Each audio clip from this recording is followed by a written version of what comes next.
Não existe nenhuma justificativa para se entrar no mundo do crime a não ser a falta de vergonha na cara. Não existe outra.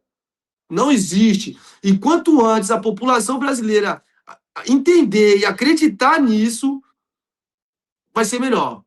Porque enquanto vocês ficarem tentando achar, o cara entrou no crime porque ele não tinha mãe. O cara entrou no crime porque ele não tinha pai. Porque o Estado negligenciou. Porque o Estado. Não. Enquanto vocês acreditarem nisso, o crime vai vencer. O crime vai vencer, irmão. Porque é atrás disso que o crime se esconde. É esse pensamento que vocês vendem para a população de que existe justificativa para entrar no crime é o discurso do primeiro comando da capital. Eles fazem você acreditar que você é uma vítima do Estado. Entendi. E que você tem que lutar contra o Estado. Que você tem que lutar, porque o PCC é o braço que alcança onde o Estado negligenciou. Então, quando vocês tentam achar alguma justificativa para alguém entrar no crime, vocês estão alimentando o que o PCC usa para aliciar os seus integrantes. Então, a internet viu um cara que já foi faccionado, que já viveu no mundo do crime, que viveu a vida inteira em favela, falar a verdade para eles. Não existe justificativa para você entrar no crime. O cara entrou por escolha própria, falta de vergonha na cara. Não importa se ele foi pobre, se não teve mãe, se foi estrupado, a porra toda que eles inventam aí.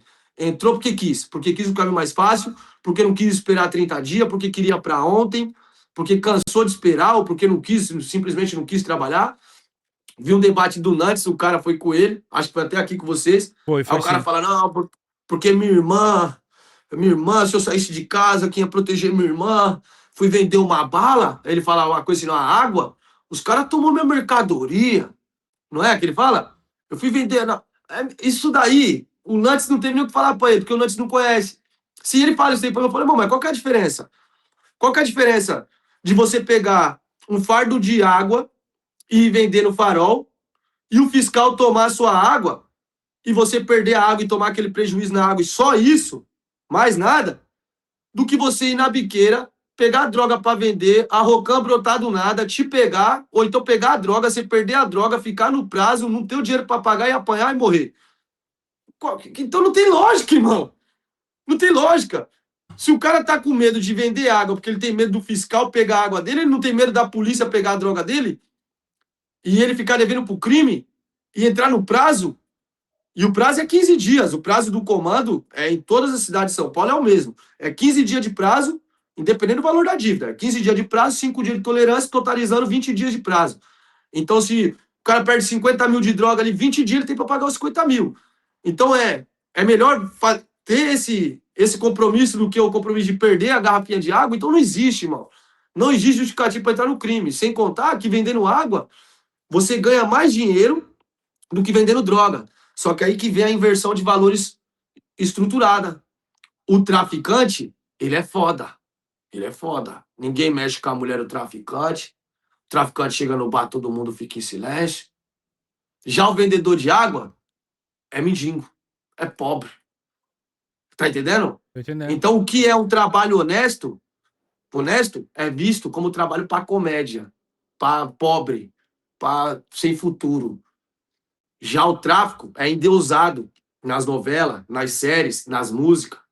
Só que eu posso garantir para você que o vapor, não tô falando na boca, que aí seria burrice, mas o vapor, o moleque que tá ali na esquina, você, manequim de biqueira, que tá ali vendendo a sua droga por remessa. A remessa que eu sei qual que é, 13, né? 3 sua, 10 do patrão, né? Assim que funciona no tráfico, você, manequim que tá assistindo. Então vamos lá, você ganha R$ 30 de cada R$ 100 que você vende, de cada R$ 130 que você vende, 30 é seu, 100 é do patrão, certo? Na água você ganharia mais. O cara que vende água no Farol ganha mais dinheiro do que o cara que vende droga na esquina, na boca. Por quê? Porque o cara que vende droga na esquina, na boca, ele tem que ficar ali, ele não pode ir na casa dele, ele não pode levar marmita, ele não pode isso, ele não pode aquilo, ele fica ali. Então ele vai fazer o quê? Usar a droga. Aí ele começa a usar a droga para poder se manter mais tempo no plantão. Aí ele vai gastar. Aí os amigos colam perto. Aí ele tem que pagar o campana para ficar lá na entrada da favela. Quando chega no final do dia, em vez dele ter lucro no bolso, ele tá devendo. Então o que ele faz? Ele vai traficar de novo para pagar aquela dívida.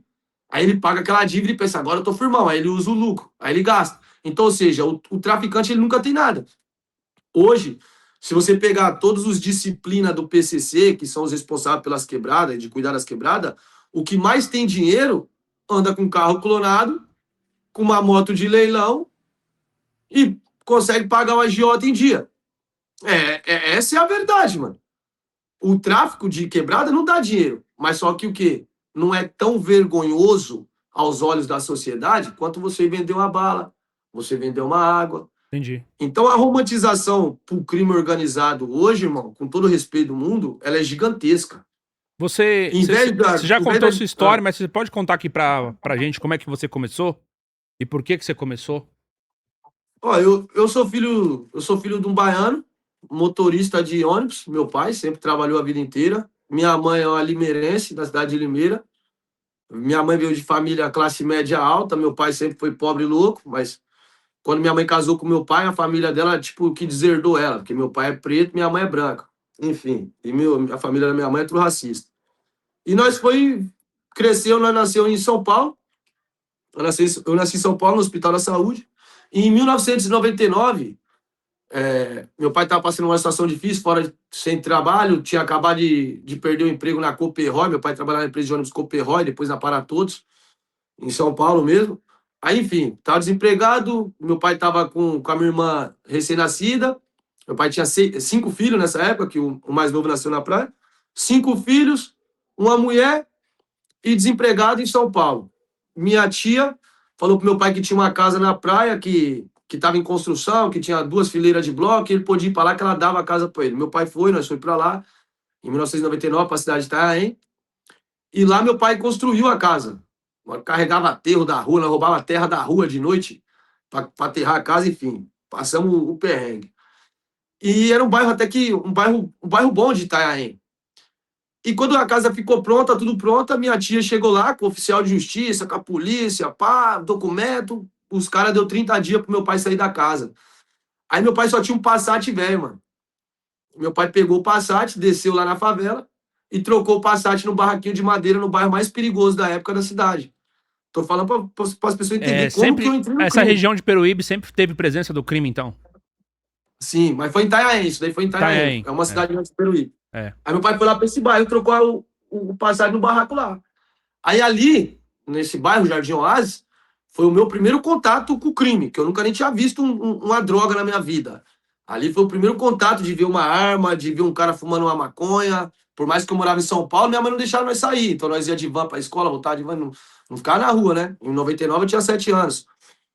Aí ali foi onde que eu comecei a ver o crime. E meu pai, com muito sofrimento, né, conseguiu arrumar emprego de novo, foi trabalhar na Breda, empresa de ônibus. E criou nós, conforme ele pôde. Só Eu que, conheço a Breda. Breda é empresa de ônibus até hoje. sim, aí eu ia para a escola, eu morava na última rua, então eu passava pela rua José Batista Duarte, em Itanhaém, Jardim Oásis. E eu passava ali todo dia, tinha um cara lá na esquina lá, um traficante. E ele sempre tava com mulher lá, as meninas tudo de shortinho curto, pá. E eu, moleque novo, ali com 10 para 11 anos, nessa época eu já tinha 10 para 11 anos, passava lá, ele me dava nota de R$ 1, aquela nota verde, de R$ 1, me dava nota de R$ 1. Aí, menor, vai lá, compra uma bala lá e pá. E eu fiquei com aquilo ali na cabeça, fiquei pensando, tá ligado? Eu falei, porra, mano, meu pai trabalha que nem um condenado. Porque meu pai trabalhava todo dia, meu pai, motorista de viagem, tá ligado? Não tem horário. Tinha viagem 5 horas da manhã, 3 horas, tinha vez que nem via meu pai. E trabalhando. E nós passávamos uma dificuldade, pô. Que aí nasceu meu irmão lá, então já de 5, já foi pra 6 irmãos.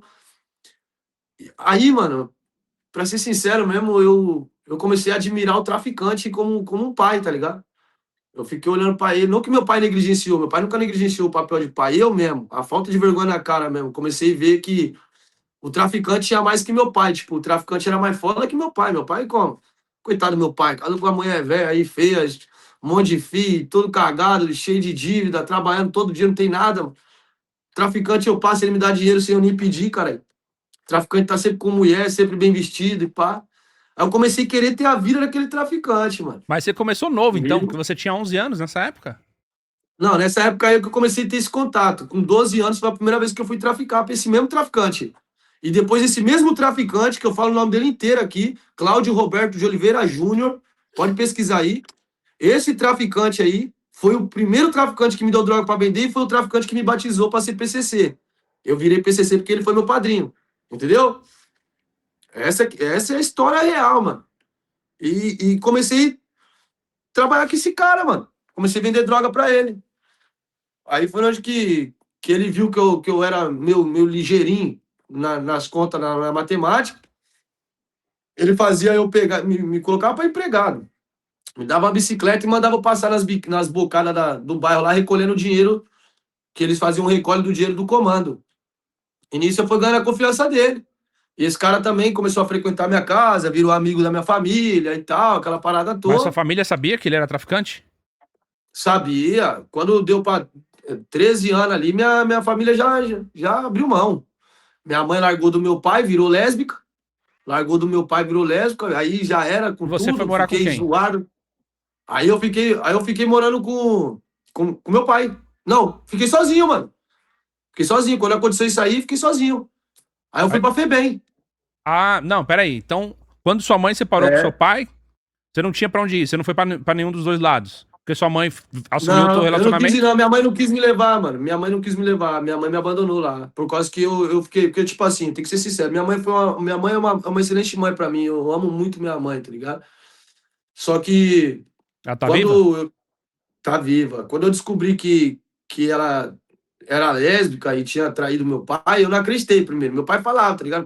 Não, meu pai entrou em depressão, mano. Porque era 18 anos de casamento, do nada a mulher, pum, meteu o pé na bunda do meu pai e casou com outra mulher, mano. Foi ver com outra mulher, tipo, meu pai entrou em depressão. E meu pai falava pra mim, eu falava, pai, tá loucão, pai, pá, você é louco, é minha mãe, mano. Você é louco, você tá com ciúme aí, tá criando coisa na cabeça, tá vendo bicho.